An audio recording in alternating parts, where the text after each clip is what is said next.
something fast and fist-sized shoots out of the grass and comes straight at your foot, and the decision gets made before the thought even finishes. Kill it now. Don't wait. That spider isn't hunting you. It doesn't even register that a person is standing there.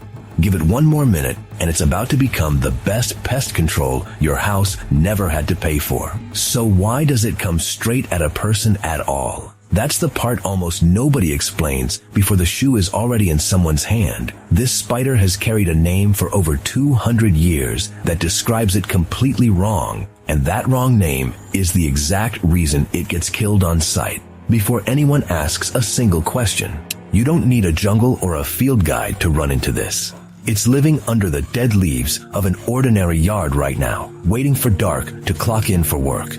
Here's what almost nobody knows about this spider. It belongs to an entire family that carries the word wolf in its scientific name, Lycosidae, from the Greek Lycos. Because more than 2 centuries ago, a naturalist watched it hunt fast and direct and assumed it was running with a pack. That assumption was never tested. It went straight into the name anyway, and everything learned since points the opposite direction. Wolf spiders are solitary. They don't hunt in groups. They don't share a den. They don't coordinate with another wolf spider, ever, for any reason. Each one lives, hunts, and dies completely alone. But a name, once it settles in, stops asking for proof. People stopped questioning the animal and started reacting to the word wolf instead. That single word has shaped how this spider gets treated more than any behavior it has ever actually shown.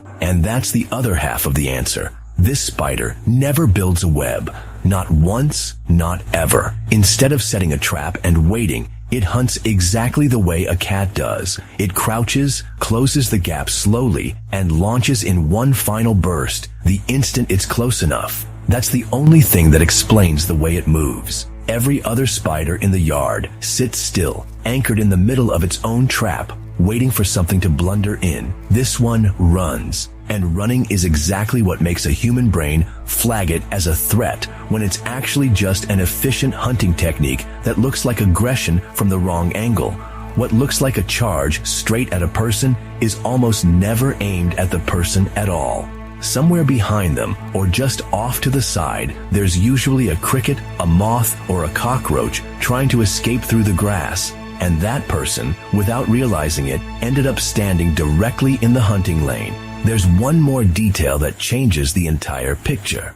This spider has 8 eyes arranged in 3 rows. 4 small ones along the bottom, 2 enormous ones in the center, and 2 medium ones on top.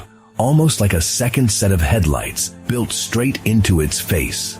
At night, run a flashlight low across the grass, and little points of light start flickering back at you from the lawn. That isn't something crawling out of the dark toward the house. It's the glow of those 2 huge center eyes, bouncing the light straight back.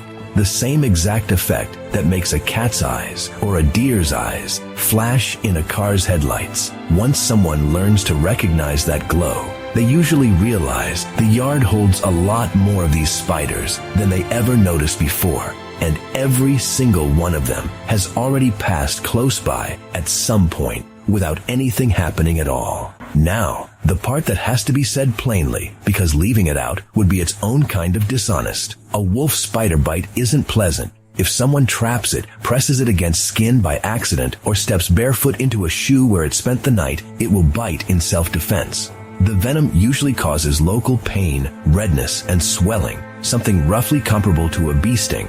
And in a healthy adult, that's typically where it ends. It isn't medically dangerous the way a black widow or a brown recluse bite can be. And serious reactions are rare, but rarely dangerous isn't the same thing as never worth avoiding. The real risk was never this spider crossing a yard at a run. The real risk is cornering an animal that just ran out of options and then being surprised when it responds. And here's the part that should completely change how this spider gets treated from now on. A single wolf spider can eat dozens, sometimes hundreds, of insects over the course of its life. Crickets, roaches, ants, moths, even smaller spiders that wander into its territory. It isn't an occasional hunter waiting for something to fall into a trap. It's out working every single night, patrolling ground level, cutting down exactly the insect populations that end up becoming a problem inside the house later. Fewer roaches near the foundation, fewer crickets clustering under the porch light, noticeably less overall insect activity than the house next door.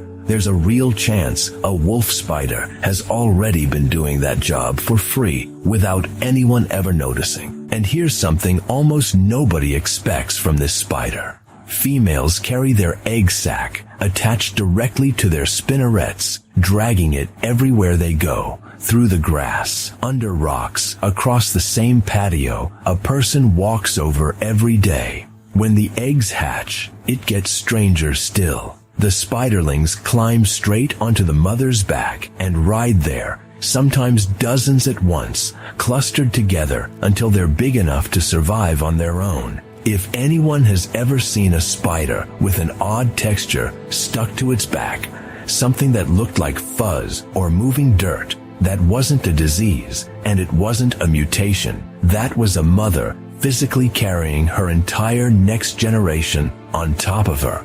One of the most dedicated parenting behaviors found anywhere among insects and arachnids. And because the mother carries her young with her, instead of scattering them across a web, these populations tend to stay concentrated in the same territory year after year, which makes a yard with healthy wolf spiders a sign of a balanced ecosystem, not the start of an infestation.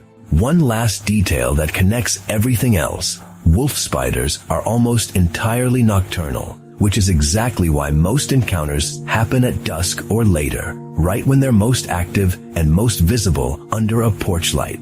During the day, they hide under leaf litter, fallen logs, loose bark, or stacked firewood away from direct sun. That daily disappearing act usually gets read as absence. People assume it's gone for good, then get startled all over again the next time one shows up after dark, as if it's a brand new problem, when it's really the same resident, running the same nightly shift it always has. Here's what all of it adds up to. Every wolf spider crossing a yard at dusk is already a hunter working a shift nobody pays for, patrolling all night, cutting down exactly the pests that later cause damage or discomfort inside the house. No web, no trap, no permission asked from anyone. The moment someone kills it out of fear, they aren't removing a threat that was ever actually coming for them. They're removing free pest control that took weeks, sometimes months, to establish territory there, over a misunderstanding built into a name that's been wrong for 200 years. For generations, the wrong animal got killed for the wrong reason. Not because it was actually dangerous, but because it looked big, moved fast, and carried a name that sounded worse than the truth. A wolf spider crossing a patio at a run isn't an attack on anyone. It's a hunter doing exactly what it was built to do, on the schedule nature gave it, and whoever crosses its path, without meaning to, ends up standing between it and its next meal. Somewhere right now, someone already has their foot raised.